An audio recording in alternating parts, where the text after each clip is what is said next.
Good morning and welcome to the Wednesday Pastor Check-In with Pastor Brian. That's me. I am coming to you from Highway 5 this morning. I am driving, so if I don't look at you very often, that's why. But I've got my phone up on my tripod here.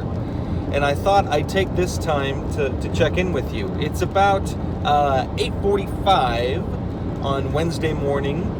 Behind me there is rain on the way, and I know that because I drove through it on my way over here from Council Bluffs.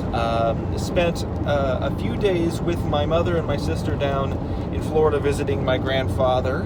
But we fly out of Omaha, one because they live there, and two because it's cheaper than Des Moines a lot of times to get where we needed to go. So I've made this trip many times. You know, going to Simpson and living in Indianola.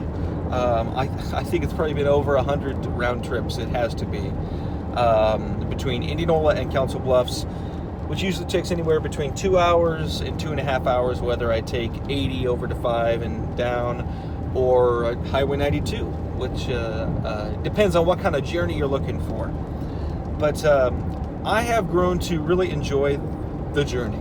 I don't know if you have a place that you visit a lot, or a commute even, that sort of has enough time for you to be able to think and to reflect. I know for me that's what this it is my ritual on a road trip, on this trip between Council Bluffs and Indianola. I know the streets, I know where I'm going. I don't really have to think about what turns am I taking and when.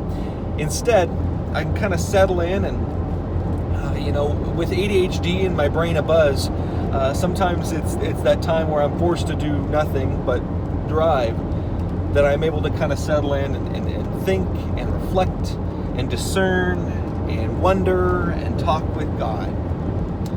And I think about all the stories in Scripture where they were on a journey somewhere, and God showed up.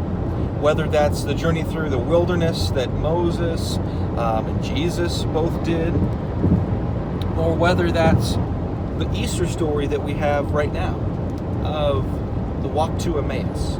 And it's a story that we actually preached on last year, which was probably timely right in the middle of the beginnings of the pandemic.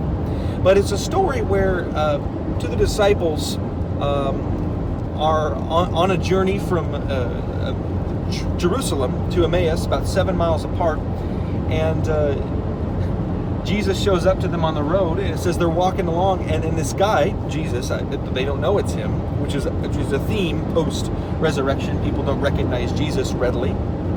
And he says, what are you guys talking about? What's on your mind? What's going on? And I think it's one of them says, Cleopas maybe says, are you the only guy in Jerusalem that doesn't know what's going on? That doesn't understand what has happened? That isn't up to date? Have you been, sleeping under a rock? Hello? And then he sort of goes through the significance of this Jesus and how they had hoped for him to be the true Messiah, but he died. It's been several days. We can't find him. We don't know what's happened to him. And there at the end of the story, we get this revelation of Jesus, the risen Christ, appearing to them. But it was on the road. It was on a walk. It was on a journey. And I think what we can learn from God often is showing up while we're on a journey and taking us on a journey, is that God doesn't want to leave us where we're at. That our life of faith and our lives themselves are supposed to be dynamic. They're supposed to be moving. They're supposed to be places and times and spaces where we are taken to a new place. And so oftentimes when I'm on one of these 2-hour trips, it's a time for me to say, okay, where am I being taken? Where is God trying to take me? Or where do I need to turn around and go back?